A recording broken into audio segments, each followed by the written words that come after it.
Bonjour tout le monde, nous sommes jeudi 16 novembre 2017 et voici notre point bourse du jour. Donc la prudence reste de mise sur l'ensemble des places boursières. Les marchés américains ont terminé en léger repli. Dow Jones moins 0,59, SP500 moins 0,55, Nasdaq moins 0,47.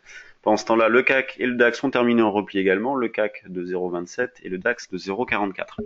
Quand on regarde de plus près les indices européens, commençons par le DAX, on a des bougies de fin de baisse, hein. Regardez sur le DAX avec une baisse jusqu'à la mi-journée et ensuite une belle reprise en fin de séance.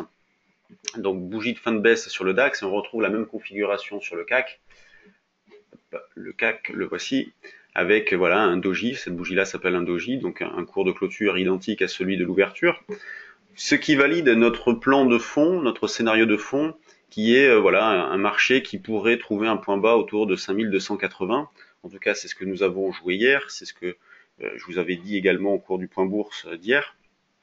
On en a profité pour compléter des achats de call, même réaliser des achats de futurs également. Mais c'est vrai que la visibilité reste tout de même faible. Donc dans une optique, on va dire moyen-long terme, le marché pourrait avoir fait un point bas potentiel. Mais par contre, à court terme, voilà, toutes les indications haussières sont neutralisées. C'est pour ça que l'on joue les deux sens, aussi bien l'achat que la vente. D'ailleurs, ce matin, on a vendu un petit peu sous la résistance à 5335 pour scalper avec un rachat assez rapide autour de 5320. La zone des 5305-10 est une zone d'achat par anticipation possible. Donc pour jouer voilà des petits écarts de 15-20 points. C'est ce que nous avons proposé sur le trade du jour d'ailleurs, un achat dans cette zone-là.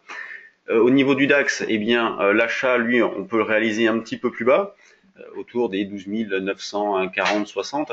Et ce qui est important dans ce genre de situation, c'est de se donner des durées de validité des opérations, car ce qui est dit le matin, l'analyse faite le matin à 9 h, eh bien, peut être différente de celle de l'après-midi. Donc voilà, les propositions là sont valables jusqu'à midi.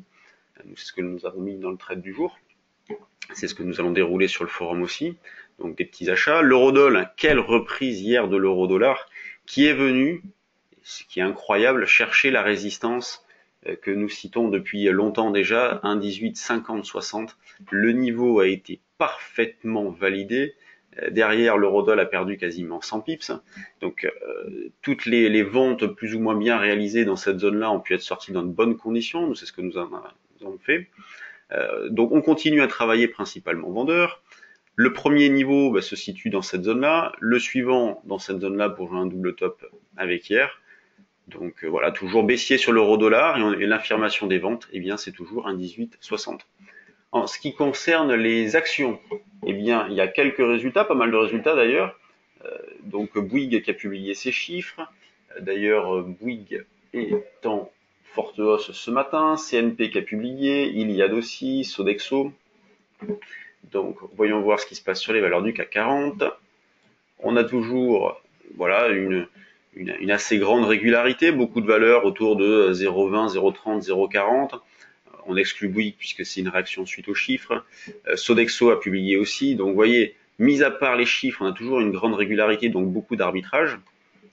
Au niveau de la spéculation, eh bien, Fermentalg tire son épingle du jeu, ça tombe bien, nous en avons acheté il y a quelques temps déjà.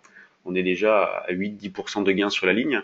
Le premier objectif a été atteint et le suivant, c'est le double top ici. Donc si vous avez suivi sur Fermentalg, nous sommes placés à 3,63 au niveau du trade du jour. On a O2I aussi, donc des petites touches sur O2I, ça peut être une valeur à surveiller avec une impulsion haussière au-dessus de 1,50, mais on voit qu'il n'y a quand même pas grand-chose dans les screeners, donc on a une spéculation qui reste modeste. L'intérêt est vraiment ciblé sur les valeurs du CAC et sur les futurs à la veille de l'échéance, donc pensez bien, demain échéance du contrat novembre, on va travailler décembre dès demain matin. Merci de votre attention et à demain pour un nouveau point bourse.